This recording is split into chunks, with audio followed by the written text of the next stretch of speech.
प्रदेश में अभी भी पहनना होगा मास्क। हिमाचल प्रदेश में 14,142 को मिलेगी सरकारी नौकरी। अब खबरें विस्तार से।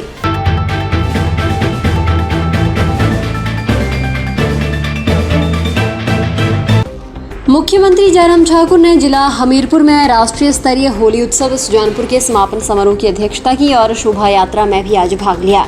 अपनी पारंपरिक वेशभूषा में जिला के लगभग सभी भागों से हजारों की संख्या में आए लोगों ने शोभा यात्रा में भाग लिया। इससे पूर्व मुख्यमंत्री ने पगड़ी समारोह में भाग लिया और सुजानपुर स्थित मुरली मनोहर मंदिर में पूजा अर्चना की।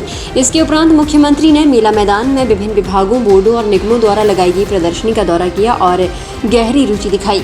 इससे पूर्व मुख्यमंत्री ने 2.55 करोड़ रुपए की लागत से निर्मित खेरी में गौ अभ्यारण्य का लोकार्पण किया।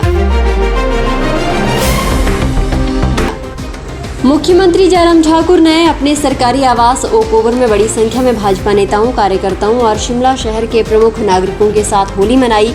रंगों के इस त्योहार पर मुख्यमंत्री ने कहा कि हम सभी को इस त्योहार को पारंपरिक उत्साह और उल्लास के साथ मनाना चाहिए। उन्होंने ये भी कामना की कि ये रंग त्योहार लोगों के जीवन में सुख और समृद्धि लाएगा। उन्होंने इस बात पर भी संतोष व्यक्त किया कि राज्य में कोविड के मामलों में काफी कमी आई है और लोग 2 वर्ष से अधिक समय के बाद रंगों के इस त्योहार को उत्साह के साथ मना पा रहे हैं।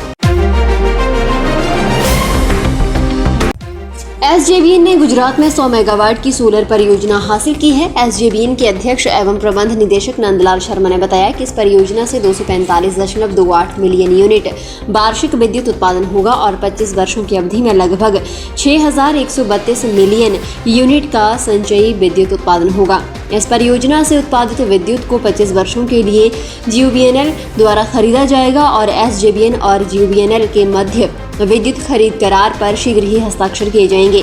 परियोजना विकास की संभावित लागत लगभग 500 करोड़ रुपए है।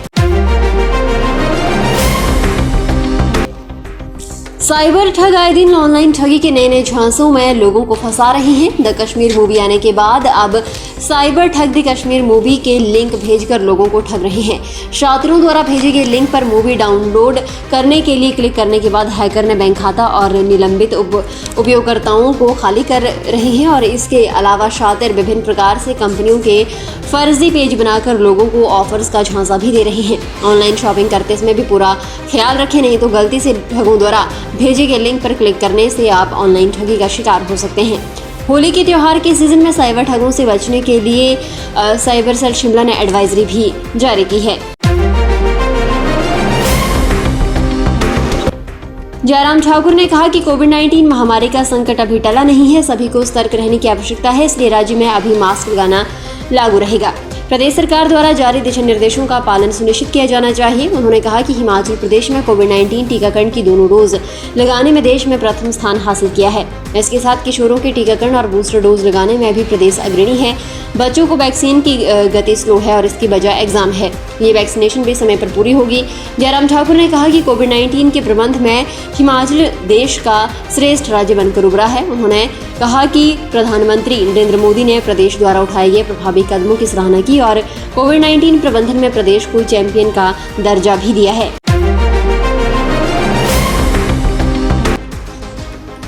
हिमाचल प्रदेश राज्य कर एवं आबकारी विभाग जिला सिरमौर ने इस वर्ष बेहतरीन कार्य करते हुए जहां निर्धारित 440 करोड़ का लक्ष्य हासिल किया है, तो वहीं लक्ष्य से 6 करोड़ अधिक की राशि शराब और टोल से सरकार को देने में सफलता भी हासिल की है। राज्य कर एवं आबकारी विभाग जिला सिरमौर ने वर्ष 2021-22 का 440 करोड़ का लक्ष्य पूरा कर लिया है। विभाग ने सिरमौर में न केवल लक्ष्य पूरा किया है, बल्कि सरकार को निर्धारित लक्ष्य से अधिक जुटाकर 6 करोड़ के अतिरिक्त आय भी सरकार के खजाने तक पहुंचा दी है। सबसे बड़ी हैरानी की बात तो ये है कि लक्ष्य जहां मार्च महीने में पूरा होना था, उसे फरवरी महीने में ही पूरा कर दिया गया था। हिमाचल प्रदेश के ऊना स्थित अवैध पटाखा फैक्ट्री बाथू में 22 फरवरी को आग लगने से गई 12 कामगारों की जान के मामले में गुरुवार को पुलिस ने दोनों मुख्य आरोपियों को गिरफ्तार कर लिया है। दोनों ने हाईकोर्ट से अग्रिम जमानत ले रखी है। इसे आगे बढ़ाने के लिए बुधवार 16 मार्च को हाईकोर्ट में सुनवाई हुई थी, लेकिन जमानत पर फैसला नहीं हुआ। गुरुवार को फिर सुनवाई के दौरान कोर्ट ने अग्रिम जमानत की याचिका खारिज कर दी। दोनों को ऊना की कोर्ट में शुक्रवार को पेश किया जाएगा। याचिका खारिज होते ही पुलिस ने दोनों मुख्य आरोपियों को गिरफ्तार कर लिया है और इस मामले से जुड़े एक अन्य आरोपी रोहित सूरी ने भी हाई कोर्ट में जमानत की अर्जी लगाई थी। इस पर 31 मार्च को सुनवाई होगी। दलाई लामा ने मैक्लोडगंज में 2 साल के बाद लोगों और अपने अनुयायियों के सम्मुख आकर प्रवचन दिया। उन्होंने जातक कथा पर प्रवचन दिया। धर्म के वास्तविक ज्ञान से लोगों को दोष मुक्त किया जा सकता है। दूसरों को दुख देकर कभी भी सुख की अनुभूति नहीं की जा सकती। दलाई लामा मैक्लोडगंज मुख्य बौद्ध मंदिर में अपने अनुयायियों को लोसर के बाद दी जाने वाली शिक्षाओं को दे रहे थे। इस मौके पर सैकड़ों अनुयायी जुटे। उन्होंने कहा कि भगवान बुद्ध ने कहा था कि वह लोगों के पाप और दुखों को न जल से धो सकते हैं और न ही हाथ से काट सकते हैं। दुखों और कष्टों को हटाने के लिए करुणामयी भगवान के शून्य रूप को समझना होगा। बुद्ध अपने ज्ञान को दूसरों को प्रत्यारोपित नहीं कर सकते। इसे जीव को खुद समझना होगा। मैडी में प्रातः करीब 8 बजे गुब्बारे में गैस भरने वाला हीलियम सिलेंडर फटने से एक व्यक्ति की मौत हो गई, जबकि 4 अन्य घायल हुए हैं।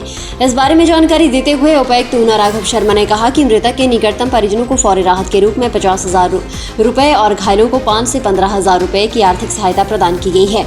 राघव शर्मा ने कहा कि हादसा मेला क्षेत्र के बाहरी हिस्से सेक्टर 4 में हुआ है और सावधानी बरतते हुए मेला क्षेत्र से गुब्बारे वाले सिलेंडर बाहर निकालने के निर्देश भी दिए गए हैं।